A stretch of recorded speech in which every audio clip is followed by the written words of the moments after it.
There is this massive debate currently going on in the Naruto Storm Connections community. There are people loving the game, hailing it as the best Storm game, but then on the other hand, there are those who say Storm 4 was better and Bandai should have never released Storm Connections. I'm kind of in the middle when it comes to what I think about Storm Connections, and because of that I have decided to talk about the current state of Storm Connections, mainly focusing on the online since I have already given my opinion on the story mode. There's no need to repeat myself. When I said I wanna run sets with the boys, I didn't mean it like this. To start this video off, I wanna talk about some of the main issues this game has, and while I'd love to include every single problem, I have to disappoint you guys. I don't fancy editing a 5-hour Storm video. Besides the lack of core features missing friend invites, the online of Storm Connections is garbage. It is not a secret that the netcode of Storm Connections is not the best, but then you realize you cannot dodge players unless you pull up the PlayStation overlay and press the resume activity on the special story or the history mode. We are almost in 2024 and we got a game without friend invites, a tournament mode, endless, spectator mode, and no way to navigate out of games. What's next? Storm 5 releases and we lose the rematch button? We gonna pull a jump force? Are we gonna dig even deeper? Speaking of digging deeper, let's talk about the absolute worst players of Storm Connections, the rage quitters. You cannot justify leaving a game. Even if you get destroyed, even if your game was laggy, even if your opponent was cheap, even if your opponent used game-breaking glitches, you just cannot justify being bitch-made. When I first played Connections, I have quickly realized that CyberConnect 2 copied over the Demon Slayer matchmaking, and I had hopes that this will be the first Storm game that actually punishes rage quitters, but boy was I wrong.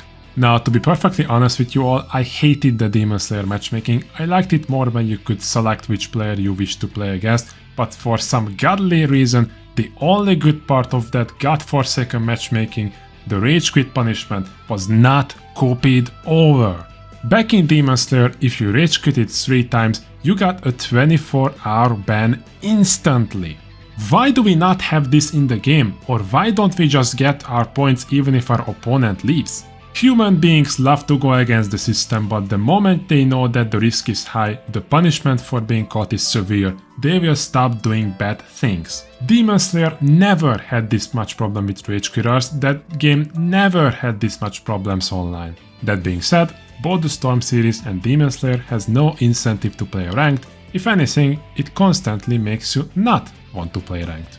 If you look up the leaderboards in Storm Connections or in Demon Slayer, you'll quickly realize that there are people with the maximum amount of points. This might not look fishy in Demon Slayer, but the moment you look at the amount of games these players played, it shows that it should be impossible for them to be this high on the leaderboard. In Storm Connections it's a bit harder to see, but the game came out on the 16th of November and people are already on max rank. And to be perfectly frank with you all, Crowns is a top EU player and even he has yet to reach max rank. He's only at 50k. Sure, if you no-life the game you can get high, but the game has an MMR system, which means you won't get matched up with beginners. These players were win trading. And coincidentally, this Ryuni guy is also top 15 in about every Storm game. Like, am I blessed with 10,000 IQ that I can spot hackers and win traders on the leaderboards? Am I too smart? Or is this something that's been ignored by the developers since Storm 2? I wonder. A bit less known problem that Connections has is the win streak being manipulated. I don't have hard proof of how it's being done, but you can keep your win streak if you do something. I assume the loser just leaves out of the game after they lost, and Sisu2 just didn't think about that. Either that or the opposing player just rage quits before losing. I don't know what's with you guys justifying your rage quits, but do you guys really have this small of an ego that you need to close the app? I'm not gonna sugarcoat it, I use one of the best team in Storm Connections, I play with Sarada, I annoy the hell out of everyone with her kunai and her jutsu, but only because I'm tired of using low tier characters to lose. In the past Storm games I was willing to play with characters such as Utakata or maybe even PT as Sasuke, but because currently the majority of jutsus have armor on them, I refuse to pick them. There is no honor in losing with a low tier team. The armor jutsu catastrophe could be a video on its own, but the short version is that there are a lot of melee and range jutsus that got armor on them, meaning you cannot cancel them out unless you land a fireball on them or if you play with Sarada. Not to mention that the guy who's using an armor jutsu can also a lot of times cancel his own jutsu out, so he's completely safe. I have heard the other side of the argument where content creators just said play around it, but when you tell a beginner, a casual player, to play around an unfun mechanic, they're just going to stop playing the game. This is not the answer. And this is where most of you are probably writing your hate paragraphs in the comment section, but to the angry Wi-Fi peasants, I will share the anti-Sarada character that almost nobody knows about. The anti-Sarada character who's coincidentally also beating every single armor jutsu is Rin Sharingan Sasuke with Onyx Chidori. Not only can you cancel out Onyx Chidori at any time, but for some reason Onyx Chidori doesn't get stopped by Sarada's kunai. Onyx Chidori bypasses the majority of melee jutsus, and I'm pretty sure it also bypasses a big chunk of range jutsus as well, but since I haven't played him a lot in Connections, I cannot confirm this. There you go, now you can stop bitching about Sarada and abuse another armor jutsu. God fucking damn it.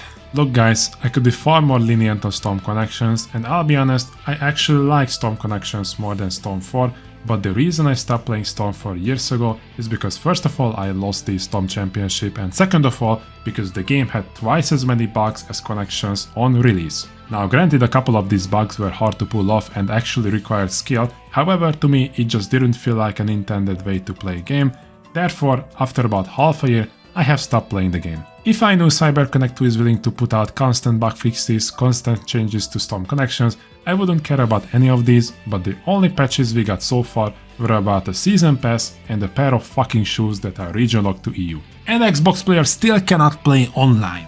The game in its current state is not fun to play, and this is clearly visible when you look at the SteamDB charts, which shows how many players actually play Storm on PC currently. Of course, the majority of the player base is on PlayStation, but when you remember that Storm 4 is a game that came out in 2016, a game that's also more popular on console, a game that's supposed to be dead, and it's competing with the latest version of itself, you will suddenly realize that this game has huge problems. The Storm series have never been a competitive game, it's been confirmed multiple times in interviews, but that does not mean you can just leave all the jank in the game. Storm Connections got severely damaged by not implementing friend invites, and the issues are just getting piled up on each other to the point where the game just cannot afford to get patched a year later. We need an immediate solution. I know the game can become the best arena fighter if developer support is given, but we are talking about an anime game that had a poor release. The netcode is bad, the mechanics are not fun, the core features are missing, and the people behind Storm Connections are clearly out of touch with their community. I'm not telling anyone to quit playing the game, but if Storm Connections is your main game, then I seriously recommend you to reconsider spending your limited amount of time on an unfinished product. I used to want to waste all my time on Storm, but nowadays the game itself wants me to waste my time on it. How did we get here? That's gonna be it for today's video. I hope there's gonna come a day when I can praise Storm Connections, but that's clearly not in the near future. If you made it this far into the video, you're fantastic, but you could be amazing by clicking the like button and dropping a comment. And if you wanna go beyond, why not press the subscribe button? It helps me out a lot, trust me. The other day I have talked about 5 things Dragon Ball Sparking Zero needs. I would be more than happy to hear about your feedback on that video too, so click the left card on the screen if you're interested. Thank you guys for watching today's video, I hope to see you all next time. Peace!